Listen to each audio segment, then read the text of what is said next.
Hello guys, ನೀವು ನೋಡ್ತಾ ಇದ್ದೀರಾ Kannada sports official YouTube channel.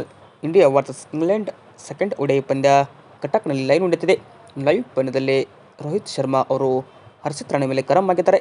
ಯಾಕೆ ಗರಂ ಆದರೂ, ಏನು ಆಯ್ತಂತ ಪ್ರತಿಯೊಂದು ಮಾಹಿತಿ ಈ ಒಂದು ವಿಡಿಯೋದಲ್ಲಿ ನಾನು ತಿಳಿಸ್ಕೊಡ್ತಾ ಹೋಗ್ತೀನಿ. ಅದಕ್ಕಿಂತ ಮುಂಚೆ ನೀವೇನಾದರೂ ಇನ್ನೂ ನಮ್ಮ ಚಾನಲ್ಗೆ ಸಬ್ಸ್ಕ್ರೈಬ್ ಆಗಿಲ್ಲ ಅಂದರೆ ಈ ಕೂಡಲೇ ಸಬ್ಸ್ಕ್ರೈಬ್ ಆಗಿ, ಹಾಗೆ ವಿಡಿಯೋ ಇಷ್ಟ ಆದರೆ ಒಂದು ಲೈಕ್ ಮಾಡಿ. ಅದಕ್ಕೆ ಇಂಗ್ಲೆಂಡ್ ತಂಡ 304 ರನ್ ಗಳಿಸಿ ಆಲ್ಔಟ್ ಆಗಿದೆ.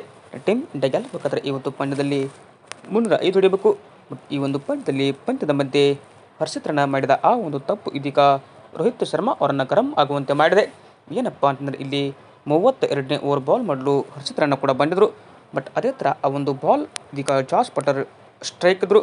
ಅಂದರೆ ಕುಟ್ಲಂತ್ ಬಾಲ್ ಡೆಲಿವರಿಯನ್ನು 138 km/hಗೆ ಇವರು ಎಚ್ಚೆದಿದ್ರು.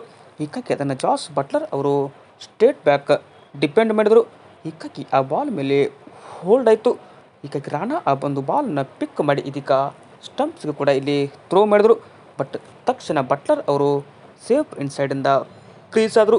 ಬಟ್ ಆ ಒಂದು ಟಾರ್ಗೆಟ್ಗೆ ಮಿಸ್ ಆದ ಆ ಬಾಲ್ ಏನಪ್ಪ ಅಂದರೆ ಇದೀಗ ಬೌಂಡ್ರಿ ಹೋಯಿತು.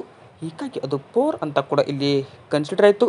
ಇನ್ನು ಇಂಗ್ಲೆಂಡ್ ತಂಡಕ್ಕೆ ಇದು ಪ್ರೀ ರನ್ ಅಂತ ಕೂಡ ಇಲ್ಲಿ ಬಂತು. ಬಟ್ ಈ ಒಂದು 4 ಏನಪ್ಪ ಅಂದರೆ ಅನ್ನೆಸೆಸರಿ ಅಂತಲೇ ಇಲ್ಲಿ ಹೇಳ್ಬೋದು. ಬಟ್ ಸಿಲ್ಲಿ ಮಿಸ್ಟೇಕ್ ಮಾಡಿ ಹರ್ಷಿತ್ ರಾಣಾ ಅವರೇನಪ್ಪ ಅಂದರೆ ರೋಹಿತ್ ಶರ್ಮಾ ಅವರ ಕಡೆಯಿಂದ ಸಿಕ್ಕಾಪಟ್ಟೆ ಬಯಸ್ಕೊಂಡ್ರೆ ಅಂತ ಹೇಳ್ಬೋದು. ಇದು ಏನಪ್ಪ ಅಂದರೆ ಸದ್ಯಕ್ಕೆ ಆದ ಘಟನೆ. ಇಷ್ಟ ಆದರೆ ಫಾಲೋ ಮಾಡ್ತಾ ಬನ್ನಿ. Thank you.